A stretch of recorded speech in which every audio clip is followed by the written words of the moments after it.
Nirnaeth Arnoediad, or the Battle of Unnumbered Tears. Tears unnumbered ye shall shed, and the Valar will fence Valinor against you, and shut you out, so that not even the echo of your lamentation shall pass over the mountains. On the house of Feanor the wrath of the Valar lieth, from the west unto the uttermost east, and upon all that will follow them it shall be laid also. Their oath shall drive them, and yet betray them, and ever snatch away the very treasures that they had sworn to pursue. These were the first words of the prophecy of Mandos, a prophecy that would shape the events happening to the House of Feanor, lending them to name one of the most devastating battles fought on Beleriand. Nirnaeth Arnoediad, more commonly known as the Battle of the Unnumbered Tears, was one of the greatest battles written by JRR Tolkien that took place during the First Age of Arda. Its decisive consequences and aftermath ripple through time, affecting many of the nations that inhabit Middle-earth. The main account that contains the events of the battle are first described in the Silmarillion, edited by Christopher Tolkien and released in 1977. A much shorter account, from the perspective of Hurin, can also be read in The Children of Hurin from 2007, 40 years after its introduction. In the vast chronicles of the history of Middle-earth by Christopher Tolkien, more elements can be found scattered that add context to the events that take place.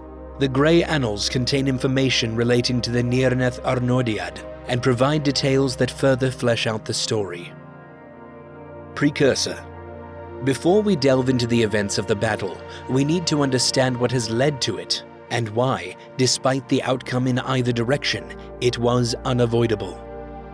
Before the people of Fingolfin arrived upon the lands of Beleriand during the final years of the trees, Feanor and his sons launched an attack on Morgoth, trying to reclaim the 3 Silmarils that he had stolen. The Silmarils, creations of Feanor, were the main reason for the rebellion of Feanor and the hasteful chase after Morgoth. The attack proved to be unsuccessful, with Feanor receiving a mortal wound from Gothmog, the Lord of Balrogs. While dying, Feanor looks upon Angband and curses it 3 times. He then urges his sons to reclaim the Silmarils in vengeance. His body is turned to ash as his spirit leaves for the halls of Mandos. Upon Feanor's death, Maedhros, his oldest son, becomes the High King of the Noldor in Beleriand, and in order to fulfill his father's request, he agrees to a parley with Morgoth in order to reach an agreement. The forces dispatched by the enemy are much greater. Everyone is slain, and only Maedhros is spared and enslaved. For 30 years he is attached by his wrist to the cold surface of the mountain, Thangorodrim, acting as a token of Morgoth's might and dominion. During that time, Maedhros was the High King of the Noldor, the mightiest of the elven race. By displaying him bound and helpless, Morgoth cast a signal to all those who might oppose him that even the mightiest of Ilúvatar's creations is nothing for him to be concerned about. Years later, after making his way through the cold wastes of Helcaraxe, Fingolfin arrives with his people, and during this time the sun rises for the first time, blinding and repelling the orcs that inhabit the north. Fingon, son of Fingolfin, rushes to the rescue of Maedhros, and with the Eagle King Thorondor, he scales the steep sides of the mountain and saves his cousin. After his rescue, Maedhros renounces his kingship and passes the title of the Noldor King to Fingolfin, half-brother of Feanor. The siege of Angband begins and lasts 4 centuries, keeping Morgoth bound to Thangorodrim in isolation. During this time, he is restricted but not defeated. He realizes that orcs will not be enough to defeat the forces of the elves alone, and during the duration of the siege, he grows his forces. After 400 years, Morgoth breaks the siege and unleashes flames and destruction upon the adjacent lands. The elven forces that are guarding Thangorodrim in the Ardgolan area are all turned to ashes. These events are known as the Dagor Bragolach, The Battle of the Sudden Flame, where Glaurung the dragon, along with Balrogs and Orcs, caused destruction and chaos among the forces of the Allies. Many are slain, including Angrod and Egnor, the sons of Finarfin. Those that are not killed but do not manage to flee the battle are taken as slaves to Angband, most notable of which is Gelmir, brother of Gwyndor, whose capture and torture play a significant part in the battle that is yet to come. After a year of destruction experienced by the Noldor, Fingolfin, their High King, departs toward Morgoth and challenges him to single combat in desperation, believing in the ruin of his people. The duel is historical. Fingolfin manages to strike Morgoth 7 times while evading his attacks. Fingolfin is eventually struck by his enemy's giant club, Grond, and during his final moments pierces Morgoth's foot, giving him a wound that would cripple him till the end of his days, his dark blood filling the craters left by his weapon. Fingolfin dies, but before his lifeless body is decimated, Thorondor, the chief of all eagles, descends upon the battle and attacks Morgoth's face with his talons. He grabs the elf's body and flies it to Gondolin, where it is buried and given a shrine by his son Turgon. The forces of elves scatter, each experiencing unimaginable losses, and thus the Dagor Bragolach ends. Few years after the death of Fingolfin, another dares to come into the domain of the Dark Lord, this time a man, Beren. Beren's goal was to retrieve a Silmaril from the clutches of Morgoth, as a condition under which Thingol, the king of Doriath, would agree for him to marry his daughter Luthien. The events of Beren and Luthien are frequently mentioned in the lore of Middle-earth and are highly significant to both the people of men and elves, as from them comes the lineage of Eärendil. Thanks to their combined power and determination, Beren and Luthien, with the help of the hound Huon, are able to infiltrate Morgoth's defenses and find the priceless gems within their reach. After Luthien uses her magic and the power of enchantment, she puts the Dark Lord and his forces under her spell and causes them to fall unconscious. In that time, Beren swiftly cuts out a Silmaril from the Iron Crown, and after further struggles, manages to take it. This showed that it was possible for a being even as small as a human to damage Morgoth. Before Beren's act of valor, nobody managed to achieve such a victory. Due to the Battle of the Dagor Bragolach and the wound he received from Fingolfin, and later on Beren, Melkor knew that he was not as indestructible as he once was. During his early years, he had the power to fight the Valar, but because he put so much of his power and energy into corrupting the world, he in turn became weaker. This was the perfect time to launch an attack and destroy the Dark Lord. Together, Maedhros and Fingon unite to launch an attack. Fingon filled with rage after the slaughtering of his father Fingolfin, and Maedhros determined to fulfill his father's wish after being inspired by Beren's success. The main two forces behind the attack were the armies of Maedhros and Fingon. Maedhros, the oldest son of Feanor, and Fingon, son of Fingolfin, had a unique relationship and a history that enabled them to unite against Morgoth and lead to the creation of the Union of Maedhros. The battle. The battle plan devised by the Free People was quite simple. Maedhros, along with his side of the army, would launch their attack from the east, where they would await Morgoth's answer and retaliation. During this time, Fingon and the remaining forces would strike from the west by surprise and crush the enemy forces that would find themselves trapped between the allies.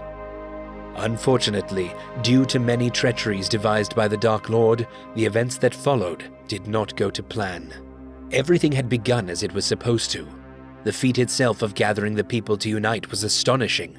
On the eastern side, the sons of Feanor, Maedhros, Malgor, and Caranthir, took leadership, bringing with them the elves of Himring, joined by the mighty dwarves of Belagost with their iron masks and their chief Azagol, along with separate forces of Easterlings. Easterlings came in 2 groups under 2 separate commands, which is significant to the events that follow. The first group, which was under the service of Maedhros, was under the command of Bor, whereas the second group, under the service of Caranthir, the son of Feanor, was under the command of Ulfang. On the western side, hidden and awaiting a signal, were the forces of the current High King Fingon and the elves of Heathlum, joined by the Falathrim and the elves of Círdan the Shipwright. The elves of Nargothrond came under the lead of Gwyndor, who is driven by rage and desire to retrieve his brother, who is enslaved during the Dagor Bragolach. Then came the men of Hador from Dor Lomin, of which the most notable were Hurin with his brother Huor, Haldir and the Haladin that came to fulfill the promise made by his father, who had shown his support of the Union before passing away. Thingol of Doriath had vowed not to get involved in any battles of the sons of Feanor, and therefore did not send any armies to assist, and only 2 of his people joined the battle, Mablung and Beleg, 2 of the greatest captains that served Thingol. And thus the union was complete, and the pieces were in their place, ready to execute the plan. Maedhros had entered the barren deserts of Anfoglith, charred by the evil fires of the Dagor Bragolach, thus nearing to the fortress of Morgoth.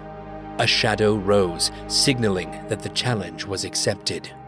Fingon felt darkness and doubt fall upon his heart as the shadows rose, but then something unexpected and unlooked for happened. From the hidden city of Gondolin came Turgon, brother of Fingon, along with 10,000 of his elves, all clad in armor that shone like a river. They had long swords and spears like a forest. He was welcomed by cries of celebration from his brother. Utulien aure, aya eldalie ar antanteri, utulien aure. The day has come. Behold, the people of the Eldar and fathers of men. The day has come. This brought relief to the allies, and all those who heard Fingon's voice cried back, Auta ilome. The night is passing. After which Turgon and his people stationed themselves near the passes of Sirion. Unfortunately for the allies, Morgoth knew about the structure of the forces that opposed him. He had many creatures under his command that were serving him as spies. But this time, the biggest blow to the people came from themselves, as a part of the Easterlings, those that were led by Ulfang, turned out to be traitors, and in the shadow were working for the enemy.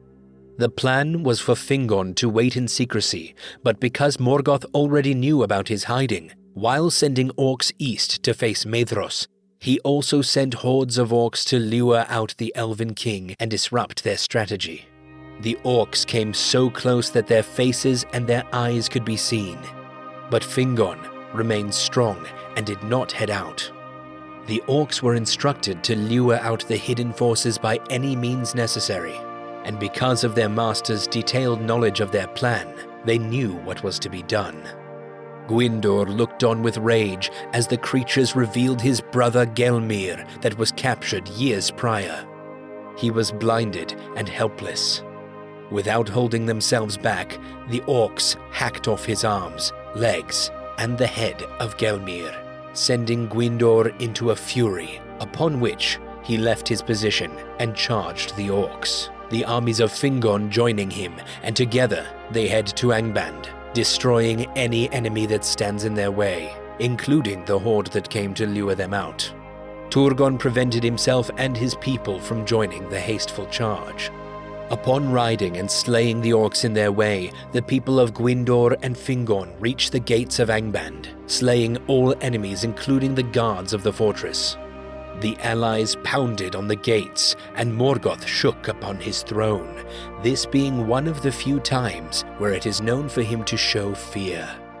Before this moment, there was hope for the allies to overthrow their nemesis, and the orcs were already seen starting to retreat in fear, but this is where the tides changed. An ambush is released from the gates, thousands of orcs released, and they begin their slaughter. All of Gwyndor's men are slain, and Gwyndor himself taken captive. Fingon manages to defend against the attack, but Haldir and many of the Haladin are killed. At this time, Turgon and the elves of Gondolin join the battle in support of his brother, charging through the orc hordes, slaying them, and finally joining Fingon's guard. As Maedhros rushed in, Morgoth released all the powers that he had accumulated: Balrogs, Orcs, Wolves, Wolf Riders, and Glaurung the mighty dragon, now grown in size and power. Their allies were still hopeful and fought bravely until the most surprising of enemies revealed themselves: the Easterlings of Ulfang. Uldor, son of Ulfang, had switched sides and turned his forces to attack the allies, with more of his people descending from the mountains to assist with the betrayal. Uldor was slain by Maglor, while his father and brother Ulwath were killed by Bor and his sons and their second faction of Easterlings. Bor and his sons were also eventually slain in the battle. The forces of Maedhros on the eastern side were ambushed from 3 sides and scattered with the amassing bloodshed. The sons of Feanor would have been slain if not for the valor of the dwarves of Belegost and their lord Azakol. The dwarves faced the dragon Glaurung as Maedhros and his brother escaped narrowly to Osiriand. Their armor and thick iron masks made the dwarves most equipped to face the fire from the mouth of the dragon, with Azagol facing Glaurung himself in battle. As the dwarven lord was crushed by the beast's giant foot, with his dying breath, he pierced his sword through the dragon's stomach. The dragon cried in agony and fled from the battle, taking many of the enemies with him, as he was one of the main forces of Morgoth. Without him, the orcs were significantly weaker and easier to manage. The dwarves raised their lord's lifeless body and marched back towards Belegost, their anger so great that none could stop their march. On the western side, the slaughter continued as the elves were attacked by many beasts, including Balrogs, chief of them being Gothmog, he who gave Feanor his mortal wound. Gothmog was already known to the warriors that took part in the battle, as he was frequently present during the previous attacks and schemes of Morgoth, earning him the rank of a general in the battles against the elves. The creature managed to cut through the ally forces and face Fingon in single combat. The battle between the two was fierce, and Fingon may have been able to defeat the beast if it had not been for another Balrog, which came from behind and bound his whip around the elven king. In that moment, Gothmog raised his black axe and hewed Fingon, after which his lifeless body was beaten into the ground by enemy maces. Upon seeing what has taken place, Hurin realized that now Turgon of Gondolin is the next in line to be the king of the Noldor, and also is the last of the House of Fingolfin. Hurin begs Turgon to retreat to his fortress as Gondolin is still undiscovered, and he is the last person that will bring fear to Morgoth. Turgon was reluctant to leave the battlefield until the words of Huor convinced him. Huor tells him that from his line and from the line of Turgon, a new star shall rise. Turgon retreats his forces to his hidden city as Hurin, Huor, and the remainder of their men form a wall to keep the enemy at bay. The men are successful at concealing Turgon's escape, but for this they pay with their lives. Huor gets shot in the eye with a poisoned arrow and dies, and all the men are slaughtered apart from Hurin, whom Morgoth had ordered to be brought back alive. Hurin fought fiercely, killing 70 enemies around him and finally collapsing under their amassing corpses. He was bound by Gothmog and brought to Morgoth, by whom he was imprisoned and tortured for years. Thus the battle came to an end with the total defeat of the allied forces. The sons of Feanor were scattered in woods and mountains. High King of the Noldor Fingon was slain. The men of Hador were slain, from which Hurin was captured. Gwyndor was taken captive as a thrall of Morgoth and his men destroyed. The treacherous Easterlings were denied access to Beleriand and instead were forced to remain in Hithlum, where they plundered and pillaged, destroying all the helpless occupants that had not joined the battle. The Easterlings have never again joined the forces of good, despite Bor being loyal, giving his aid to Maedhros, because of the treachery of their captain Ulfang. Treachery in one of the most significant battles of Middle-earth. They would remain on the side of evil for thousands of years to come. The orcs amassed all the corpses of the fallen men and elves and mounded them together into a hill which was named by the elves Haud en Nirnaeth, Hill of Tears. The hill was so great that it could be seen from afar, and for years to come was the only place upon the charred surface of Anfoglith that had grass growing upon it, and the only place that would not be approached by the servants of Morgoth. Despite heavy losses and the total dominion of the north by Morgoth, the battle was ultimately beneficial to the allies for one single reason: the meeting of Turgon and the brothers Hurin and Huor, and more specifically, the words of Huor that convinced Turgon to retreat, the words that promised that a new star would be born from their houses. Without these words, Turgon would not look as keenly at Huor's son, Tuor, that years later married his daughter. Together, the two would conceive Eärendil, the prophesied new star that would sacrifice himself to defeat Morgoth and the powers of evil.